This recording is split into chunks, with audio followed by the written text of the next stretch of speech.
I want to create a terrifying monster from scratch for my game Face Interrogation on Steam, but I have one big problem. In the past, I've tried to make super advanced AI monsters, but somewhere along the lines, I forgot what makes a monster terrifying to begin with. That being said, I was ready to take my second attempt and move forward with my next creation. To begin, I started with this creepy monster I found. It has all these faces and arms, and I didn't make this model, but still I wanted to make it my own. And to start doing that, I decided to give her different shapes of glowing eyes for each of her faces. And to do this, I threw in some little flat shapes, which are basically like pieces of paper, only I made them emit light. It already has that Five Nights at Freddy's Monster in the Darkness feel, and I'm already thinking of some things I can do right off the bat. And that being said, we are already making progress towards our goal of making the most terrifying AI monster. After all, this visually does check quite a lot of boxes, and I think most of all, it's memorable. Next, I began to think, how do I want it to move? With my previous monster, he had a lot of ways he could traverse, like crawling on the walls and ceiling. After all, he was just a giant spider. This time, I would simplify. She would, for now, just run towards the player, and once she got close enough, she would speed up to create a moment of adrenaline. This moment of intensity would likely happen right before you die. And this might seem like a small step, but we are just that much closer to making a terrifying monster. Next, we have this issue of her feet, hands not moving, and I am no animator, and so I generally in these situations rely on procedural animation, and I use the same asset I used before on Cassiel, our previous monster, because I already know how it works. Doing this, I quickly got the feet moving. Of course, then I had this issue where her feet would just drag behind her in the air, which was actually unintentionally creepy, before I realized, oh, I just needed to set the layer to her feet to the ground, and with legs that can actually walk, and a short burst of speed right before she kills you.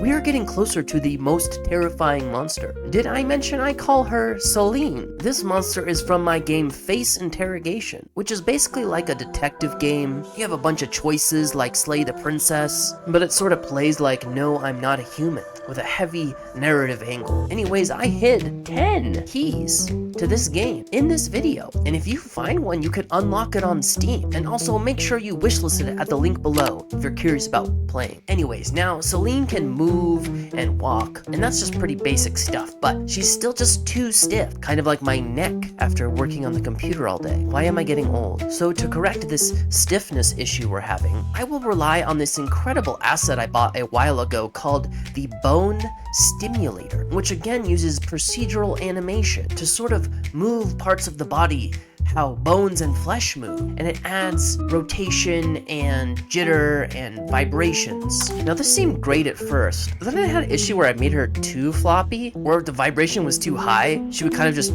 flail uncontrollably, and even though that wasn't an issue initially, it inspired me later on.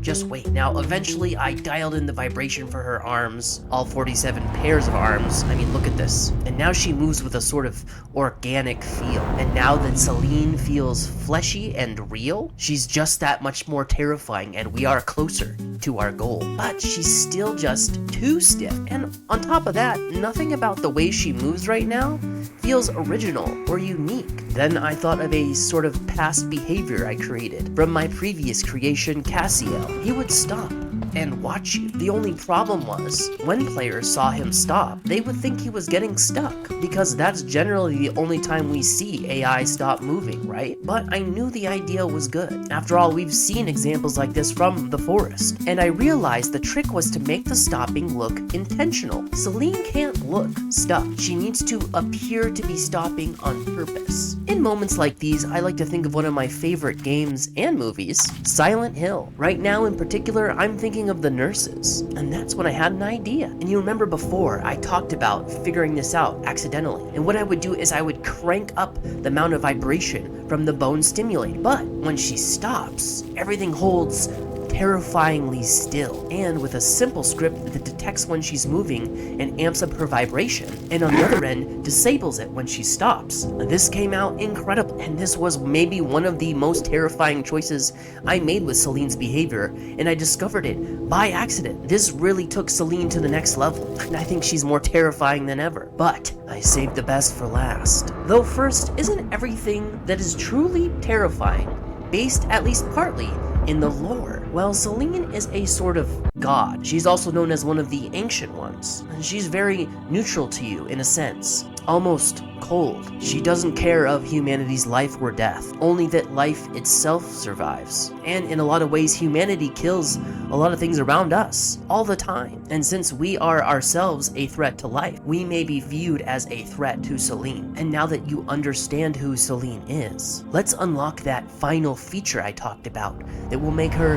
truly terrifying. You see, I had gotten this far, but something is still missing. You know when you see something in your head and it's so good, but then when you actually try to do it, it just kind of flops? Well, I actually started thinking around this time, maybe I should scrap the whole thing. It just wasn't coming together, and it just wasn't right. Well, what was that missing thing? Well, I looked at her model again, and I remembered she has 3 faces. What if she would turn and look at you with all of her different faces while chasing? And so I got to work. I created this animation that quickly snaps her body around, again inspired by one of the nurses from Silent Hill, and also that one thing that spits acid in the movie. What is the name of that? And as she's snapping around, she's always turning to face you with one of her 3 faces. I must admit, it still looks a little silly while it's still, but let's see her with movement. This was it. It was like I finally discovered this little missing piece that should have been there all along. And I was so close to quitting, but then this brought everything back together. The sporadic movement, the twitching, the stopping with abrupt bone snapping, shifting to look at you with different faces. Celine was now alive. She was real, with a behavior that matched her model, and it felt truly unique. I think I've created one of the most creepy monsters I've ever seen. But I'm curious, what do you guys think I could do to make her more scary? Comment below. And if you guys enjoyed the video, make sure you wishlist face interrogation right now at that link below. This has been Seth Studios. Bye!